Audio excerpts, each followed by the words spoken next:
Okay, I just got out of work and I found these on my door, so I better get this video done. I'm really glad that my life as a teenage robot has been getting the attention it deserves the last few years. 5 o'clock, get a call to go blading at the skate park down by the mall. Created by Rob Renzetti and running on Nickelodeon from 03 to 05 and also 08 to 09, we'll get to that. My Life as a Teenage Robot was about a robot named Jenny, aka XJ9, who was built by a scientist named Dr. Wakeman. She befriends a neighbor boy named Brad and his little brother Tuck, and the series follows her life, not only stopping various evil bad guys from destroying the world, but also the trials of high school. Like many Nick shows, this was screwed by the network with inconsistent schedules, and even the final season not airing in America until 3 years after season 2 ended, and only on their sister station, Nicktoons Network. And for years it seemed to be forgotten by many, but in the last few years I've noticed a lot more attention given to the show by fans, with fan art, animations, fanfics, even figurines done by major companies. And thank God for that, because this show is really good. It's funny, the art style is great, the characters are fun, and it's really creative. And I've previously stated that I didn't think this had any truly bad episodes. However, that's not what fans seem to think. When it comes to them, the consensus seems to be that there are 2 episodes, both in season 1, that aren't very good. First, there was I Was a Preschool Dropout, which I think is meh. And then there's Shell Game, which is the episode I have been given to review. Is it that bad? Let's find out. So we begin with Jenny walking to school as she is closely being stalked by Sheldon. Sheldon's one of the few parts of the show that hasn't aged great, though I don't think he's as bad as some people say. He does have plenty of episodes where he's a perfectly okay guy who's willing to help her, and while he does have a very unhealthy crush on her, he doesn't always get into that nice guy territory. Sometimes he actually genuinely wants to help. But as for this episode... Man, school shootings get way more dangerous in the future. Don't worry, it's actually a bottle opener. Sure, which he uses the cap to throw at her so he can sneak behind and open the door for her. He continues being a creep, inviting her to the reptile house on Saturday. It's gonna be really fun, and I'd like to take you, like a date. So yeah, the big problem with this episode is how just unpleasant Sheldon is. He keeps annoying her, he can't take a hint, won't accept rejection. It just gets uncomfortable after a while, and it's unclear how we're supposed to feel about it. Like, he's clearly meant to be annoying, but he's also the protagonist of this episode, and, well, we'll talk about that a little later. So Jenny rejects him, saying she should date a robot boy. A nice robot boy. A robot boy? Look around you, Jenny. There aren't any. If you're holding out for a robot boy, you're gonna have a lot of lonely Saturday nights. Smooth, shithead. No robot could love you like I do. Robots are cold and unfeeling. Real smooth, shithead. Again, I swear there are episodes where he's fine. The next day we see Jenny moping when a man calls for help. Yeah, I'm here. What's the deal? He's trashing all my teacups! 5, 6 out of 10 joke at best. Before Jenny can do anything, a robot calling himself the Silver Shell arrives.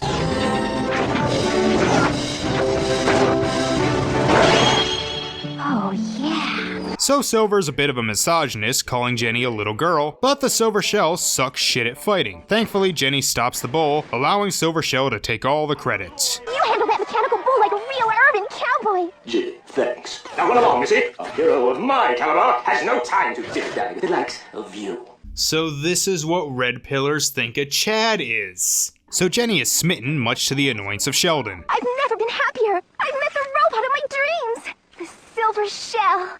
What? You like him? But he's a total jerk. How would you know? Have you met him? No, I haven't met him, but I heard he's a real jerk. And if you haven't guessed the twist by now, you're as dumb as a boot. Jenny goes looking for him, but he's fighting the bull again. Guess he got his legs back. Jenny once again saves the day, but Silver Shell gets all the credit. She does invite him to the reptile house. It's gonna be really fun. I thought maybe we could go together. Like a date? Okay, wait. If she's the Sheldon in this situation, am I supposed to be against her here or empathize with Sheldon in the beginning? Saturday comes and appears Silver Shell the Scroat isn't showing up, but Sheldon is. Jenny, come inside. You're missing all the fun. I'm waiting for the Silver Shell. We have a date.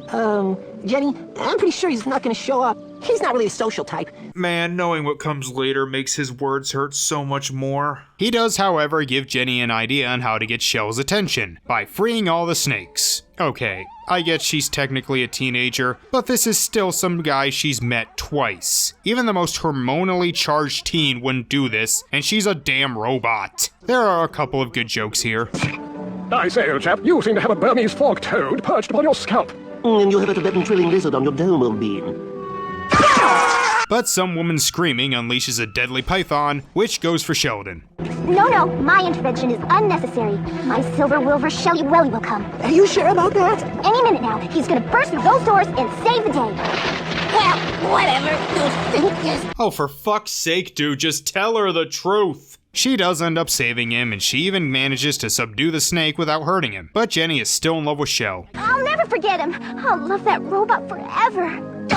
How can you love him? You don't even know him. Well, she knows you and knows you're a jerk. Need proof? Turns out Sheldon made Silver Shell, as if that wasn't obvious.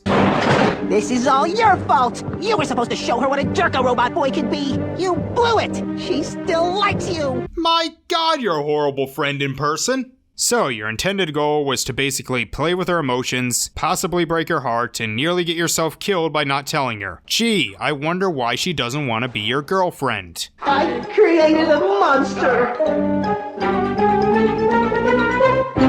Yeah, that episode wasn't very good. It's just kind of unpleasant. You know the twist by the halfway mark? It makes Sheldon too much of a jerk, Jenny too much of an idiot, and I'm not sure if the episode wants me to be on the side of one, both, or neither. It's not even that funny, there's a few decent jokes and a couple good action scenes, but besides that, it just doesn't do much to make up for it. But still, if this is the worst episode, it shows how great the show is. If you can find it on DVD, buy them. Don't be like me and sell them because the whole show was on Paramount Plus, and then it gets taken off and now it's nearly impossible to find the DVDs, and when you do, they are expensive. Thanks, fuckers. Okay, so, got these, and it says watch this first, so let's get this started. Okay, Norty, I'm sorry for this, but in April, you'll have 5 things to review.